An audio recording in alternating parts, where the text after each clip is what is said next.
الرحمة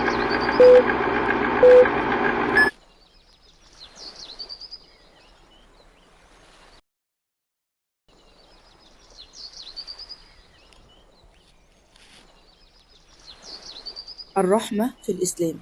أمر الدين الإسلامي الحنيف بالرحمة، وقرن الرحمة بالإيمان، حيث جعل الرحمة من دلائل الإيمان الكامل، كما حذر الإسلام من قسوة القلب، وأوصى الإسلام برحمة مجموعة من الفئات التي تحتاج المزيد من الرحمة والرعاية، ولعل من أهمها المرضى، اليتامى، ذوي القربى. وتجدر الإشارة هنا إلى أن الرحمة في الإسلام لا تقتصر على البشر، وإنما تتعداهم إلى الرحمة بالحيوانات، فقد يدخل الإنسان النار بالإساءة إلى حيوان أو دابة، حيث حديث النبي صلى الله عليه وسلم: دخلت امرأة النار في هرة ربطتها فلم تطعمها ولم تدعها تأكل من خشاش الأرض. وتتجلى رحمة الله بعباده بدين الإسلام، فالإسلام دين يسر ورحمة، إذ كلف الله عباده ما يستطيعون القيام به، وإن تعسر الأمر عليهم خفف عنهم من أصل التشريع، كالقصر في الصلاة والإفطار في نهار رمضان للمسافر. وأوصى الإسلام المسلمين بالتراحم فيما بينهم، فقال الله تعالى: ثم كان من الذين آمنوا وتواصوا بالصبر وتواصوا بالمرحمة. أهمية الرحمة. الرحمة سبب للحصول على رحمة الله، الراحمون يرحمهم الله.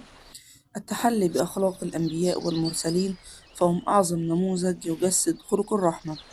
والرحمة أيضا من أهم الركائز التي يقوم عليها المجتمع، هي تساعد على توطيد علاقة أبناء المجتمع الواحد، حيث قال النبي صلى الله عليه وسلم: مثل المؤمنين في توادهم وتراحمهم وتعاطفهم مثل الجسد إذا اشتكى منه عضو تداعى له سائر الجسد بالسهر والحمى. وهي أيضا وسيلة للسلام الداخلي والأمان في المجتمع، فالمسلم يشعر بهدوء نفسي عندما يتصف بخلق الرحمة. فهي تؤدي إلى رضا الله، فالبعد عن الرحمة يقود إلى سخط الله سبحانه وتعالى. يمحى بها أيضا كبائر المعاصي والآثام، تنير طريق الإحسان، تجعل بعضنا يحسن إلى بعض. صور الرحمة في الإسلام. الرحمة خلق حميد، تعني الرأفة والرفق واللين.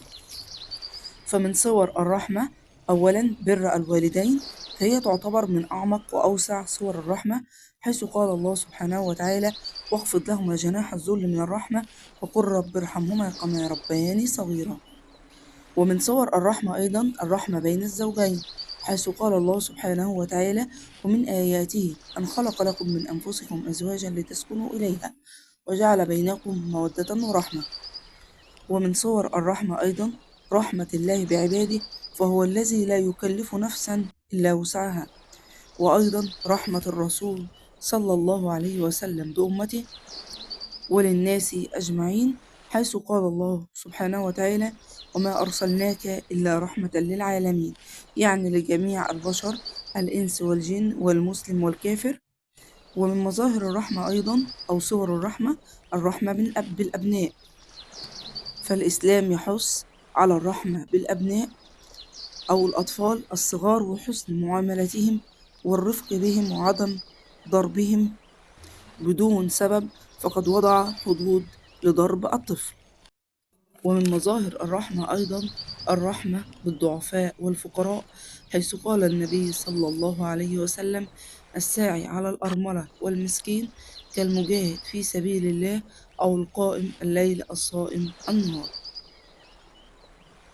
فتتحقق الرحمة بالإحسان إليهم وتأدية حقوقهم وتقديم المساعدة لهم والعطف عليهم وكفالتهم ومشاركتهم بالأفراح الاجتماعية والشعور بما يحزنهم ومشاركتهم أحزانهم. وأمرنا الإسلام أيضا بالرحمة بالحيوانات، وجعل الإساءة لهم من كبائر الذنوب. ففي الحديث أن النبي صلى الله عليه وسلم: دخلت امرأة النار في هرة ربطتها فلم تطعمها ولم تدعها تأكل من خشاش الأرض. فتتحقق الرحمة بالحيوان بإطعامه والاعتناء به واللعب معه واجتناب إيذائه بأي وسيلة. فجعل الإسلام الرحمة بالحيوان سببا لمغفرة الذنوب ودخول الجنة.